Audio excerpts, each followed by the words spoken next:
You know it, the Middle East never sleeps. It's absolutely crazy there because we just got informed that Israeli soldiers shot down a drone carrying a bomb which was launched by the terrorists in Lebanon. And this is the footage, and if we click on this video, we can see how the helicopter is landing, and on the left side is the soldier which needs to get evacuated, and as you can see, they're preparing him to put him into the helicopter. But at the same time, a soldier spots a drone. It is exactly here. Let's see. Luckily, this drone was shot down. We got confirmed that drones flight at high altitude in the skies over Beirut. This is in Lebanon. The IDF also have raised the level of alertness and readiness because of the flotilla, which is heading to the Gaza Strip from Greta Thunberg. And yes, she did this many times, and she's doing it yet again. I assume the outcome will be the same. Also, we got sad news today because an Israeli soldier got killed in southern Lebanon in a battle. I wish the family soldier all the best and much strength. Also, to other relatives and friends, the Lebanese Ministry of Health also announced that the toll from Israeli raids, so the death toll, have risen to about 2,500 and over 7,000 injured since March the 2nd of last year. While we got also informed that the Qatari Foreign Minister stated that the Prime Minister and Foreign Minister affirmed to Raji, so the guy from Iran, the necessity of opening the strait and ensuring freedom of navigation. Donald Trump also stated, "You have probably heard that we have cancelled the trip." Then he continued by saying that they're not going to spend 15 hours in an airplane all the time going back and forth, and if they want a deal, they can call us anytime. We've also confirmed that the Israeli security establishment is preparing for dozens of high-intensity fights inside the EU line in southern Lebanon, especially in close range, as the terrorists will get hunted down together with its launchers and other equipment. We just also got confirmed that just minutes after the talks collapsed, so the President Trump stated it, Tehran handed Washington terms that would basically guarantee zero consequences for future aggressions towards Iran,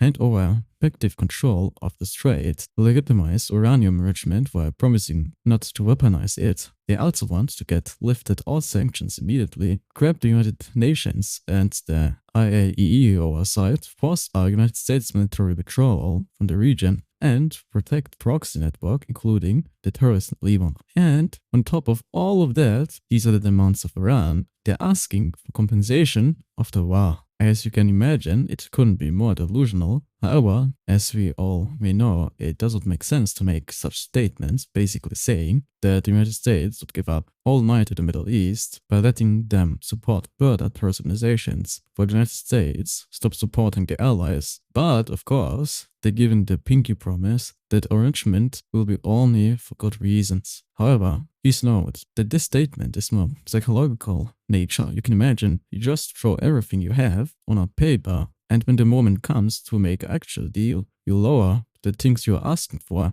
and it would seem like you're giving up a lot, even though you never planned. You got also confirmed that reports indicate, and again, they indicate, it seems that it is not final, that the Israeli President Isaac Herzog has decided not to grant Prime Minister Benjamin Netanyahu a pardon in his corruption case. As we all know, a shooter come close to the President Trump. However, I don't know if it could be called an assassination attempt, since the person who had the weapon didn't came even close to Trump. However, of course, the media will project it like that, and the Prime Minister of Israel stated that he and his wife Sarah were shocked by the attempted assassination of President Donald Trump in Washington. He also expressed his relief that Trump and the First Lady are safe. He continued by saying that he wishes all a full recovery to the officers that got injured. Trump also got asked, "Why do you think this keeps happening to you?" Trump stated, "I have studied assassinations. They always go for the most impactful people like Abraham Lincoln. They don't go after the ones who don't do much." And he lastly stated, "We have done a lot." This was a really smart move from the president, portraying himself as the hero by blaming the others, with a question that seemed against him. Iran also told his people to use less power, so electricity, gas, oil, and so on, by claiming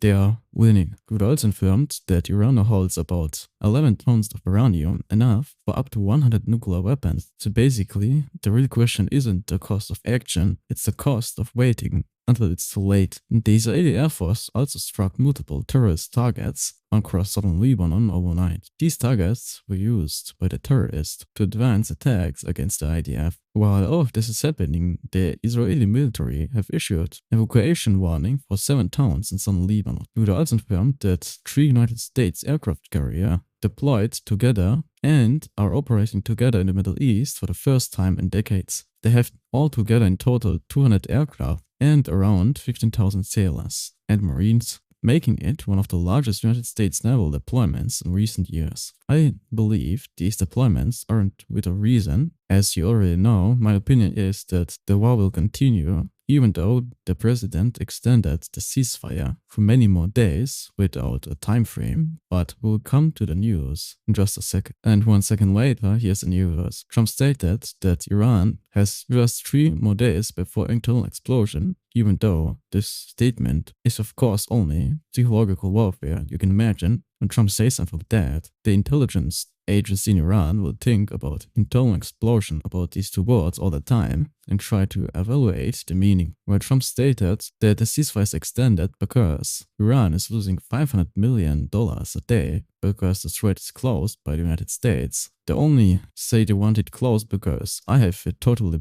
blocked. This is according to the President Trump, and he's making a smart move here. Before that, the Iranians had control over the strait. Now, Trump made a blockade of the blockade, and Trump further stated, so they really want to save face. Also, he said that people approached him 4 days ago saying, "Sir, Iran wants to open up the strait immediately," but he stated, if they would do that, there can never be a deal with Iran, unless we blow up the rest of the country, the leaders included. And I just informed you about the fact that the ceasefire got extended. However, just a few hours before his statement, he said, after being asked if the ceasefire will get extended, he hasn't even thought about it yet. We all know he already knew the answer, but as you may know, he can't say it openly, so the Iranians don't know what he plans next. The president of the Fatah party also lost in the first election 20 years. Basically, after nearly 2 decades without national elections, the world was supposed to show renewed legitimacy.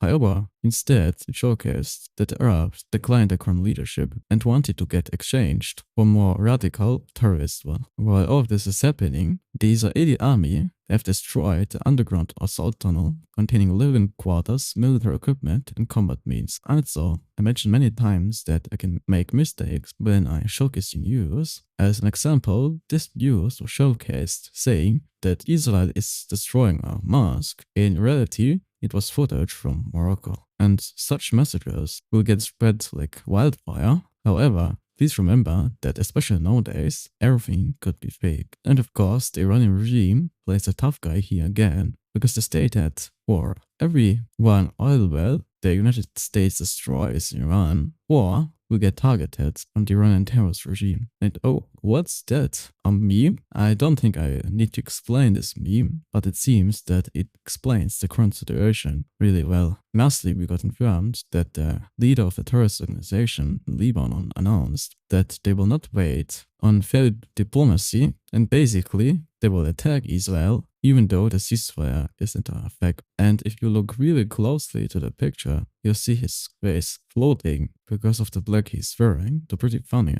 This was mentioned by the guy posted the post.